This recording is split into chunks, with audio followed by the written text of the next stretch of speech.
Mas Nyarwi, sistem politik di Indonesia kita kan memang membuat kalau orang mau maju harus lewat partai politik, sehingga kemudian partai politik mengajukan cara-cara instan seperti ini. Nah, apakah ada kewajiban bagi partai politik untuk memberitahukan kepada publik bahwa orang ini punya rekam jejak yang bagus, meskipun dia artis, sehingga kami menyalonkan mereka? Tapi yang kita lihat sekarang kan tidak seperti itu begitu. Tiba-tiba dicalonkan saja, kita seperti disodorkan menunya seperti ini, kita mau tidak mau milih atau tidak gitu aja gitu. Ya, idealnya itu memang begitu ya, Alfat ya.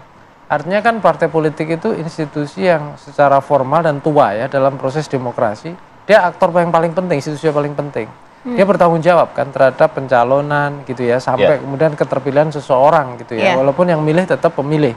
Nah, tanggung jawab moral partai dan pimpinan partai itu menurut saya sangat penting ya untuk memilih sosok pemimpin yang berkualitas ya, sehingga ketika memimpin itu punya kemampuan yang bagus. Nah, cuma kadangkala politik elektoral ini kan luar biasa kompetitif ya. Kemudian yang dilakukan adalah dengan cara berpikir shortcut, ya, memilih figur-figur yang populer. Nah, ini sudah lama sebenarnya dari 2004, 2005, 2009 sampai sekarang ya. Makanya masih ingat nggak dulu itu jumlah partai yang paling banyak mencalonkan artis itu kan awal-awal 2004 itu kan Partai Amanat Nasional. Ya.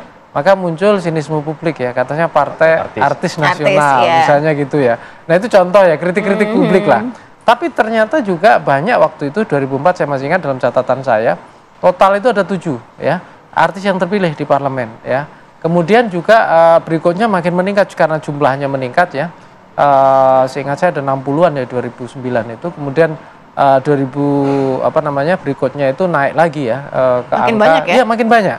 Makin banyak. Dan yang terpilih di DPR itu juga menurut saya juga bertambah. Baik. Ya, terakhir itu juga. Nah, tapi intinya yang saya mau katakan ya Alfat Sirah, kemampuan memilih orang yang punya kapasitas dengan orang yang populer itu seringkali tidak ketemu langsung. Jadi harus ada trade off nih. Karena kalau kita bicara pemilu itu kan mau tidak mau populer. Nah, seringkali orang yang hebat itu tidak punya kemampuan komunikasi atau kalau jadi nggak ada paket lengkap. Iya, tidak lengkap gitu. Tadi yang saya bilang kekuatan selebriti itu apa sih? Salah satunya di affective power. Ya. Jadi kalau zaman dulu ya itu ada istilah karisma atau daya tarik. Jadi orang itu sudah suka gitu loh. Ketika melihat pun udah menarik. Sama kayak komedian ya. Komedian itu kan ada yang mengatakan syaratnya gitu, begitu dilihat sebelum ngomong ada udah lucu gitu lah. Nah kira-kira gitu. Nah sama di artis juga begitu. Dia harus punya affective power. Nah itu yang dimanfaatkan partai tampaknya secara instan untuk memenangkan itu. Terakhir Mas Arief, mungkin apa yang harus bisa dilakukan oleh masyarakat melihat fenomena seperti ini?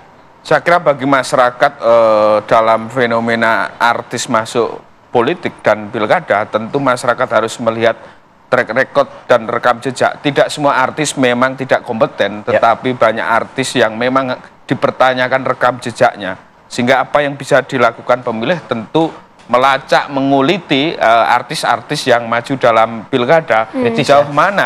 Sejauh mana apa yang telah diperjuangkan selama ini. Kalau kemudian sekedar popularitas, tentu ini menjadi catatan bagi pemilih dan karena itu bisa tidak masuk dalam list pilihan di TPS. Baik, terima kasih Mas Arief, Bang Nyarwi, terima kasih sudah berbagi bersama kami. Kita lanjutkan di lain kesempatan ya, karena masih menarik juga untuk dibahas mengenai pilkada ini.